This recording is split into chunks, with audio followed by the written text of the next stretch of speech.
Grandes gestas españolas. Con María Fidalgo Casares.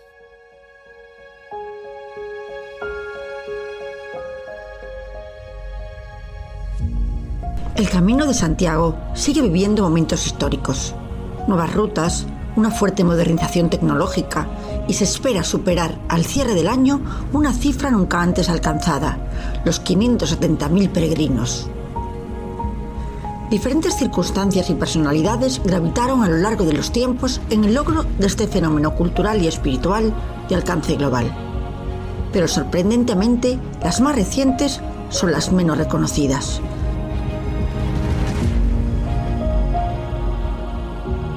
Santiago el Mayor, también llamado Yago, Iago, Tiago, Jaime, Diego o Jacobo, fue uno de los discípulos más cercanos a Cristo y por su carácter impulsivo le dio el apelativo de Hijo del Trueno. Tradiciones de los siglos VI y VII, como el texto de San Isidoro de Sevilla, de Hortu et obitu patrum, recogen que Santiago predicó en Hispania y de vuelta a Tierra Santa sería decapitado por orden de Herodes Agripa. La tradición jacobea, recogida en el Códice Calixtino, habla de que el cuerpo llegó a Galicia en un arca marmórica, un sarcófago de piedra, y fonéticamente se acabó confundiendo arca, que significa cofre o caja, con barca, embarcación o nave, y se dijo que había viajado en una barca de piedra.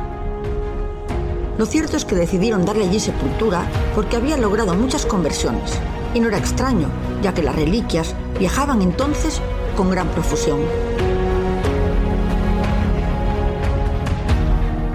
Y 8 siglos después, durante el reinado de Alfonso II, el ermitaño Pelayo contempló luminarias sobre el bosque Libredón, y el obispo Teodomiro de Iria descubrió en medio de la maleza un antiguo cementerio con una tumba destacada, un edículo sepulcral identificado con el de Santiago y sus 2 discípulos. Y sobre aquel hallazgo, Campus Stelae, se levantaría el templo que daría origen a la ciudad de Santiago de Compostela y al camino de peregrinación. Su figura trascendió pronto con la condición apostólica para aparecerse en repetidas ocasiones luchando en el campo de batalla como un Milis Christi más contra los musulmanes. Tradición también recogida en el Códice Calixtino, donde el propio apóstol asegura ser un soldado de Cristo. Y ello haría transmutar la guerra territorial en una cruzada religiosa.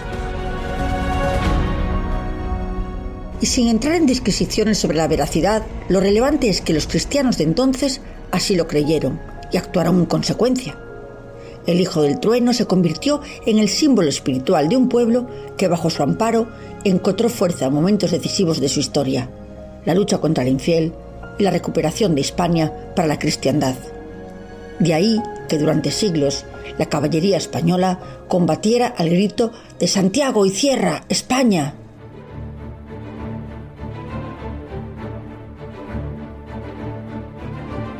Desde su descubrimiento, la tumba atrajo a multitudes, grandes y humildes, desde todos los confines de Europa. Pero en 1589 el camino estuvo a punto de desaparecer.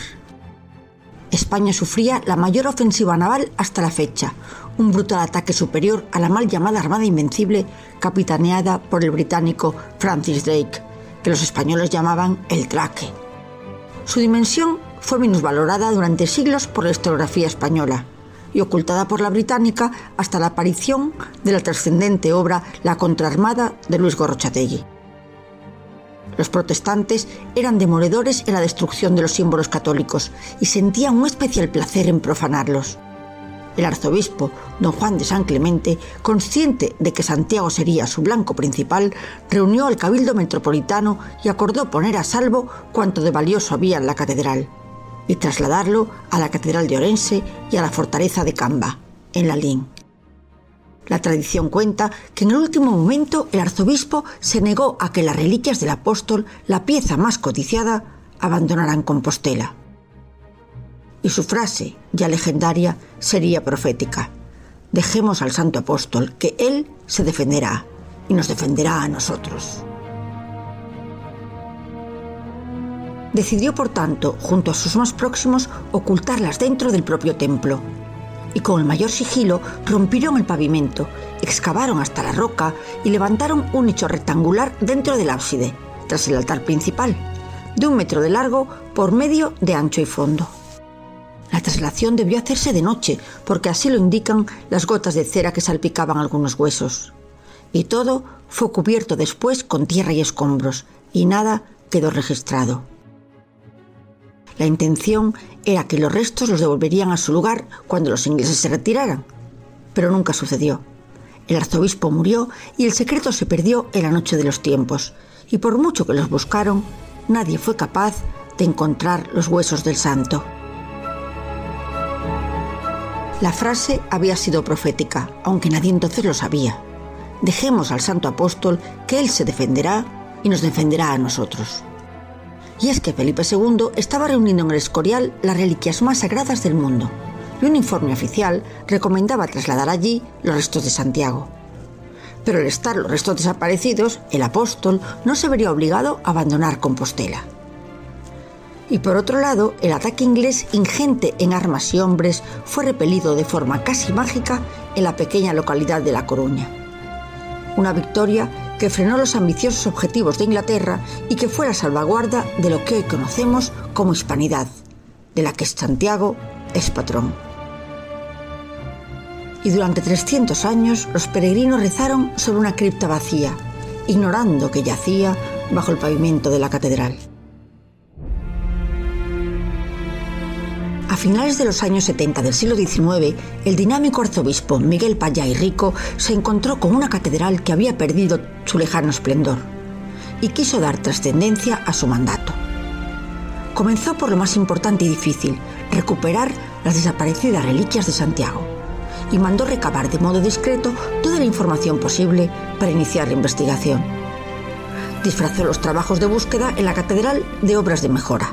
Los pagó en gran medida de su bolsillo, y tras semanas de trabajo, el 28 de enero de 1879 aparecieron unos restos en una pequeña capilla bajo el altar mayor. Eran unos huesos deteriorados, fragmentados, que se mezclaban con tierra entre vestigios de un mausoleo romano que exhibía una inscripción en griego que fue definitoria: Athanasius Mártir, nombre de uno de los discípulos de Santiago. Aún así, Pallá y Rico no quiso echar las campanas al vuelo. Los restos exigían un examen que dictaminase sobre los huesos descubiertos y evitara la especulación. En estos tiempos no existía nada con la precisión del carbono 14, pero sí otros métodos científicos de datación. Y fue entonces cuando se recurrió a uno de los científicos españoles más influyentes del siglo XIX. Y lo tenía muy a mano. Era Antonio Casares, rector de la Universidad de Santiago. Antonio Casares era toda una eminencia. Protagonizó el primer experimento español con electricidad mediante un arco voltaico y fue el primero que aplicó la anestesia en su síntesis de cloroformo y éter.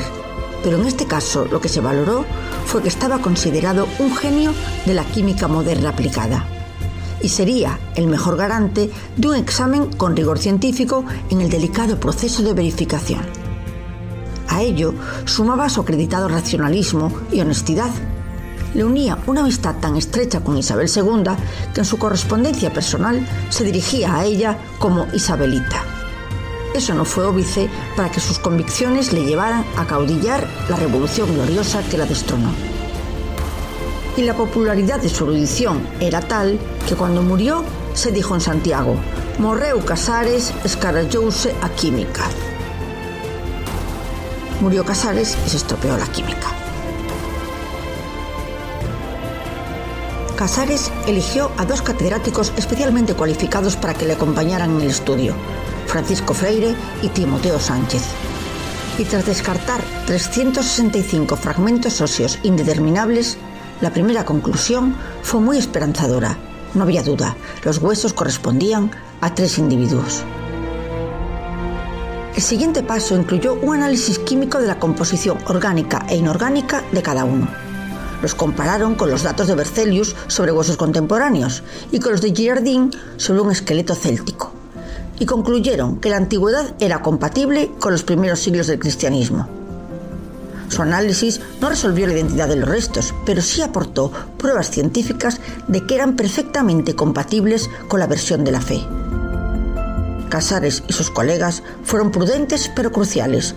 No parece temeraria la creencia de que dichos huesos hayan pertenecido a los cuerpos del santo apóstol y de sus 2 discípulos. Payá comunicó la noticia al Papa León XIII, que decidió enviar en 1884 un delegado especial a Santiago, Monseñor Caprara, una figura que ha solido llamarse el abogado del diablo. Caprara llevaba una oculta carta en la manga. Cuando llegó para supervisar el proceso, inspeccionó la tumba, los lugares del hallazgo, reunió a los implicados y ordenó que Casares, Freire y Sánchez examinasen de nuevo los huesos. Y entonces les haría la pregunta del millón. ¿Los 3 cuerpos poseían la apófisis mastoide? Quedaron desconcertados. ¿Por qué les preguntaba eso? Pues porque había un fragmento extraído de las reliquias del santo que en el siglo XII había sido regalada por el arzobispo Gelmírez a la catedral de Pistoia. Y antes del viaje a Santiago había sido examinada ex professo por el eminente doctor Chapelli. ¿Y se imaginan lo que era? Pues una apófisis mastoidea. Casares, Freire y Sánchez, que desconocían esa información, contestaron que a uno de los 3 individuos le faltaba un lado. Y entonces llegaría la segunda pregunta del millón. ¿Y qué lado faltaba? Pues tras examinarla para corroborarlo, respondieron sin vacilar: al derecho. Y la cuestión se resolvió al confirmar que la de Pistoia pertenecía exactamente al lado derecho. Esto no solo permitió identificar en el grupo de huesos cuál era el cuerpo atribuido al apóstol, que era el que le faltaba, porque estaba en Pistoia, sino que era una prueba más que fehaciente de la veracidad de las reliquias. Y el 17 de julio de 1884, el Vaticano confirmaba la autenticidad de los restos del apóstol y de sus discípulos Atanasio y Teodoro. La bula Deus Omnipotens de 1885 relanzó las peregrinaciones y se convocó un año jacobeo extraordinario.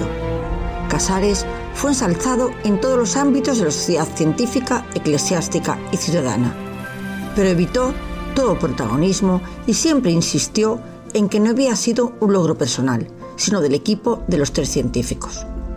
Aún así, el Papa otorgaba un marquesado a Antonio Casares, que nunca han usado ni él ni sus descendientes. Sin su intervención, los huesos compostelanos habrían quedado envueltos en la sospecha y con toda probabilidad el camino se habría resentido para siempre. Y así, el día de Santiago de 1885, los restos procesionaron por las calles compostelanas, en una excelsa urna de plata que fue depositada en la cripta bajo el altar mayor. El apóstol nunca había dejado de estar en su casa, pero ahora volvía por la puerta grande. Los huesos compostelanos siguen moviéndose entre la versión piadosa y la crítica histórica.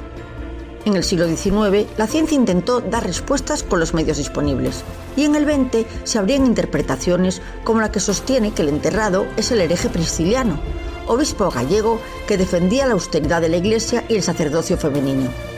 Decapitado en Tréveris en el año 385, habrían trasladado su cuerpo y enterrado en la tumba compostelana. Otros debates giran en torno a la inventio, o lo que es lo mismo, a la invención. La España a la Reconquista necesitaba de un símbolo potente que se enfrentara al musulmán Mahoma. Mahoma versus Santiago. Otros inciden en el pelotazo político del primigenio reino de Asturias. Lo extraño es que todas las invenciones dirigistas se centrarían en favorecer importantes espacios de poder. Y no hay explicación plausible a que todo esto sucediera en el Campus Stelae, casi en el Finisterre peninsular, lejos de rutas y orbes de relieve e influencia nula, ni siquiera en su espacio más próximo. Y entrado el siglo XX, las recompensas espirituales parecían ya poco atractivas, y al acabar la centuria, el camino languidecía, anunciando un final próximo. Pero sorpresivamente apareció otro personaje capital, nada menos que un santo, San Juan Pablo II, que se personaba en el camino en el año santo 1982, y su discurso, europeísta, sería clarividente. Y al margen de cualquier valoración política que ha impedido su justo reconocimiento en este campo, la labor incontestable y capital fue la de Manuel Fraga Iribarne. Nacido en 1922 y apodado el León de Villalba, cuando fue ministro de Información y Turismo en los 60, meditó la idea, pero cuando alcanzó la presidencia de la Xunta en los 90, se propuso relanzar la ruta. Fue capaz de imprimir a la tradición jacobea una dimensión de plena modernidad, vinculándola a un camino de convivencia de culturas, naturaleza e introspección personal. Impulsó la internacionalización como Patrimonio de la Humanidad por la UNESCO, distinción que consolidó su prestigio, asegurando inversiones y protección institucional. Sin descartar la posible influencia del impacto de la Expo 92 de Sevilla y la Olimpiada de Barcelona, ni el dinamismo de su conselleiro Portomeñi, Fraga organizó el Xacobeo 93, que fue un pistoletazo de salida al exitoso e imparable camino actual, con un crecimiento exponencial en número de peregrinos. Y en el siglo XXI, apenas hace unos meses, un equipo multidisciplinar identificaba la tumba de Teodomiro, el obispo que descubrió el sepulcro, haciendo ciencia lo que se consideraba tradición o invención. Por todo lo narrado, al hablar de la supervivencia del camino, podríamos hablar sin ambajes de una gesta colectiva. Sin la defensa de los gallegos frente a Drake, la precaución del arzobispo San Clemente, la iniciativa de Payá y Rico, del genio químico de Casares, del impulso de San Juan Pablo II y de Manuel Fraga, no hubiera transmutado la valiosa tradición medieval de la tumba compostelana del Hijo del Trueno en un fenómeno contemporáneo donde millones de personas siguen conviviendo en un camino milenario en el que convergen fe, historia, identidad de Europa y la memoria de España. Grandes gestas españolas. Con María Fidalgo Casares.